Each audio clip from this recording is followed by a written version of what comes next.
I got scurvy because I live in a food desert. There are a lot of food deserts in America. Hi, I'm Isaiah. I'm an environmental communicator, and I want to talk about the term food desert and food apartheid, and you should watch that video. Food justice activist and author Karen Washington first coined the term food apartheid to describe the root causes around our food system that is based on race, class, and geography, and that the ways in which communities of color and those in poverty in areas in urban or rural areas is deeply by design versus then a natural accident. As someone who also lived in a food desert, but in an urban area, my access to get produce or food had a higher chance than rural communities or areas that are more limited to having accesses to churches or food banks that would give food. Now, not all of the food that we were given was nutritious. A lot of the food when I was a kid going to these food banks and churches were typically heavily meat, dairy, expired food.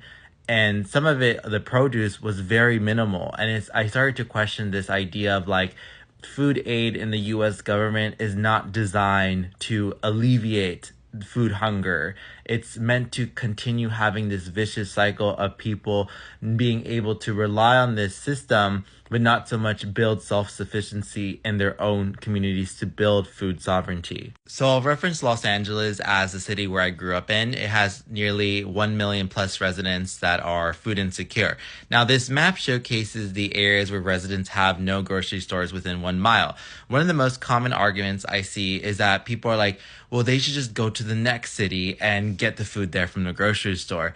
People don't understand that people in poverty and low income already are experiencing time poverty, which time poverty is defined as the act of not having enough time to do things within the same day.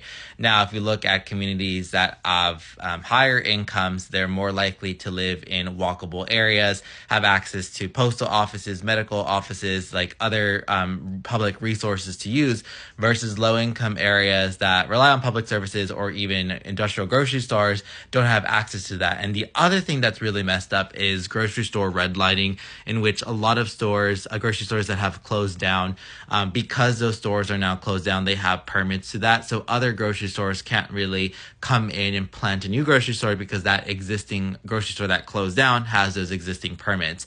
And it's really messed up because grocery stores are not always the solution. Obviously, a lot of communities rely on grocery stores to get this food. For people who are like, okay, well, I live in a food desert, what do I do right now? I think trying to find local farmer CSA boxes in community cities. I used to be one in Oakland where I got discounted produce. There's an app called Too Good To Go where you can get some discounted food. Another thing I